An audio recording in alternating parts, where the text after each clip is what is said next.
Now, let's shift focus for a bit. Remember my friend Elise? One of the reps of the coalition? Well, I just gotta tell you right now that she was one of my most ardent supporters throughout this whole baby's first relationship episode. Not the only one, mind you, far from it, but Elise was one of the first people to know and one of the few people I'd consulted with whenever I felt lost navigating this whole courtship thing. Which was all the time. Elise was my best friend. Had been my best friend for a long time. It wasn't weird to see us hanging around each other in our off time, just spending hours talking. She was like a big sister to me. And however way it might have looked to those looking in, the feeling was very much mutual. I loved Elise. Now, around the same time I was courting Lotus, another gentleman, we'll call him Alan, was courting Elise. Alan was new to the coalition, but a charming member to any group he found himself in.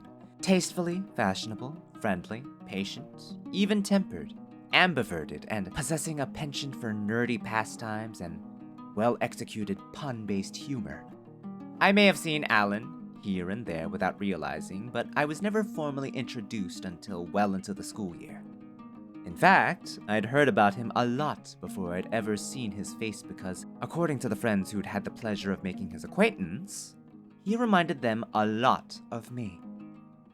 When I finally did meet him, I have to say I didn't see the resemblance in any way.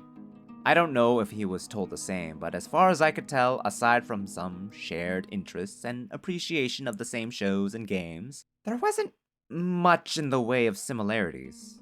But hey, I'm either not self-aware enough to notice these things or too focused on being unique to really pay them any mind. Probably both. But moving on. Regardless of whether there was any similarities between us, this was the gentleman courting my best friend at the time. While I was gushing about Lotus, Elise was gushing about Alan. Elise largely approved and applauded my taste in women, and the way Elise gushed about her newfound crush, well, I could only nod my head in approval.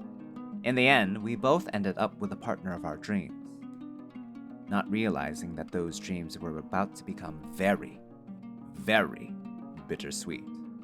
See, remember the baggage that Lotus said she needed to work out before she could properly be with me? The baggage that had her stressed out and made me question whether or not we'd actually become a couple?